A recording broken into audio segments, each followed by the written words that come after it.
देखो, या तो आप फ्रेशर हो या अभी आपने बहुत कम जॉब की है, 2-3 महीने 6 महीने, या आप बहुत सालों से जॉब कर रहे हो लेकिन आपको अपनी मनचाही पोजीशन सेल्स में नहीं मिली। खास तौर से एफएमसीजी और ओटीसी इंडस्ट्री की जो सेल होती है उसमें। तो मैं आज आपको एक प्रूफ ट्रिक बताता हूं, ट्रिक जो हर कोई इस्तेमाल करता है अपने कैरियर में छलांग लगाने के लिए, और ये ट्रिक आपकी जिंदगी बदल देगी। ट्रिक क्या है?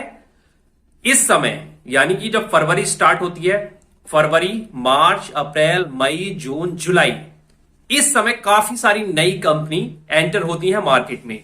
न्यू होती है, न्यू लॉन्च कंपनी होती है, नई टीम होती है, ऊपर की जो पोजीशन होती है वो भी नई होती है। अब इन कंपनियों में होता क्या है? बजट रहता है टाइट, मार्केटिंग का, सेल्स टीम का, हर चीज का। तो ये क्या करती है कि किसी कंपनी में अगर कोई जीएम है और वो इस कंपनी में आएगा तो वो जीएम से ऊंची वाली पोजीशन पर ही आएगा, क्योंकि न्यू लॉन्च कंपनी है, कंपनी का भी कोई भविष्य नहीं है और कंपनी छोटी है। तो इन कंपनियों के पास इतना बजट नहीं होता कि वो सामने वाली कंपनी का जो जीएम है उसको उससे ज्यादा सैलरी देके और जीएम की पोस्ट पर ले आए। तो ये कंपनी कम बजट में क्या करती है कि कोई नेशनल सेल्स मैनेजर या आरएसएम लेवल का ज्यादा एक्सपीरियंस वाले बंदे को ये हायर करते हैं। उनकी सैलरी होती है कम और पोजीशन होती है सीनियर आरएसएम या आरएसएम की या नेशनल सेल्स मैनेजर की। तो उनको मिल रहा होता है, एक तो पोजीशन बढ़ा के मिल रही होती है, दूसरी सैलरी बढ़ा के मिल रही होती है, जो कि सामने वाले जीएम से कम ही होती है।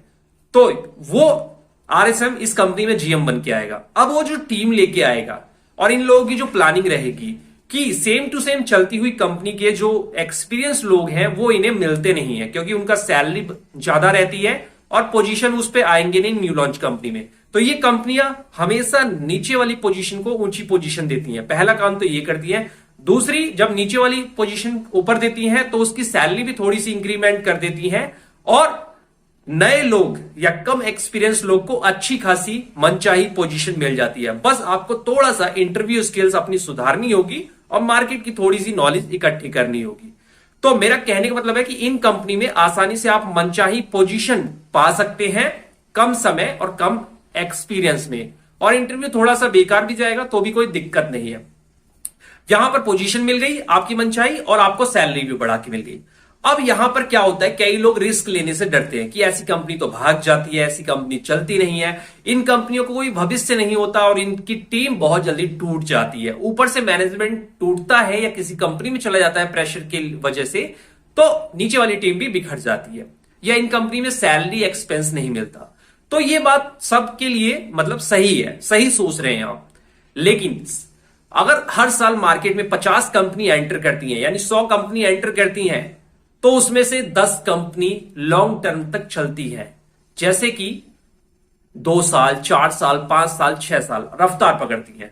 तो आप भूल से ऐसी कंपनी में अगर सेलेक्ट हो गए और वो लंबी रेस का घोड़ा निकला तो आपकी पोजीशन बड़ी है और आप जल्दी से इस कंपनी में और भी पोजीशन और भी ग्रोथ ले सकते हैं। पहला प्लस पॉइंट तो ये है।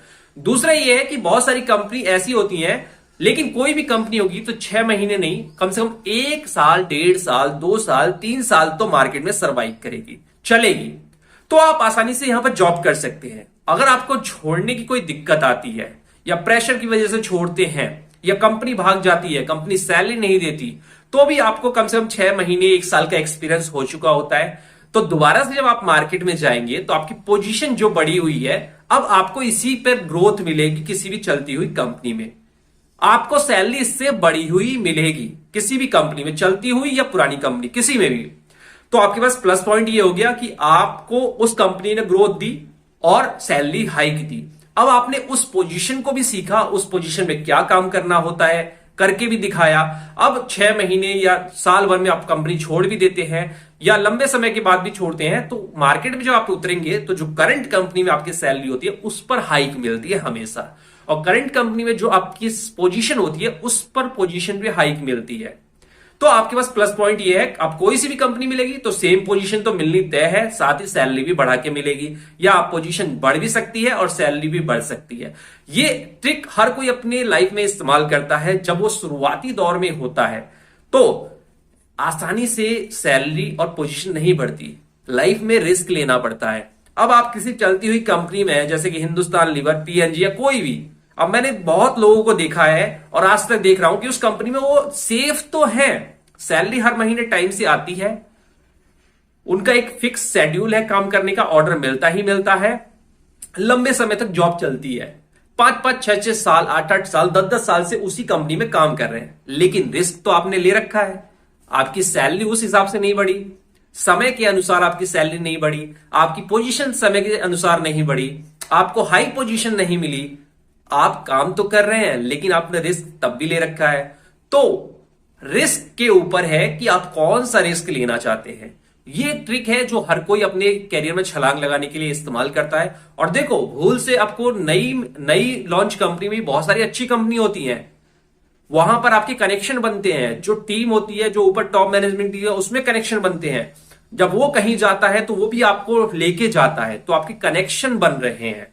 साथ ही आपको उसी कंपनी में अगर वही कंपनी चल निकली तो समझ लीजिए कि आपको बहुत ज्यादा हाई स्पीड मिल जाएगी अपने कैरियर में।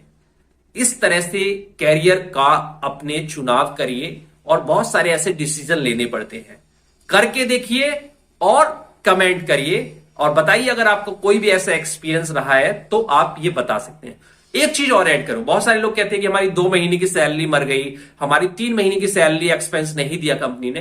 देखो, एक्सपीरियंस है, अभी जो आपका इन्वेस्टमेंट है कभी वो फ्रूट भी बनेगा, ठीक है। ऐसा सबके साथ होता है, मेरे साथ भी हुआ था, बहुत सारी कंपनी ऐसी निकली थी, लेकिन क्या कर सकते हैं, वहां से जो लर्निंग मिली, भले सैलरी नहीं मिली, लर्निंग मिली, और जो हमारी कैरियर ने स्पीड पकड़ी, तो हम उसका फ्रूट आज खा रहे हैं। ये चीज आपको करनी पड़ेगी, करके देखिए, बहुत ही मजा आएगा।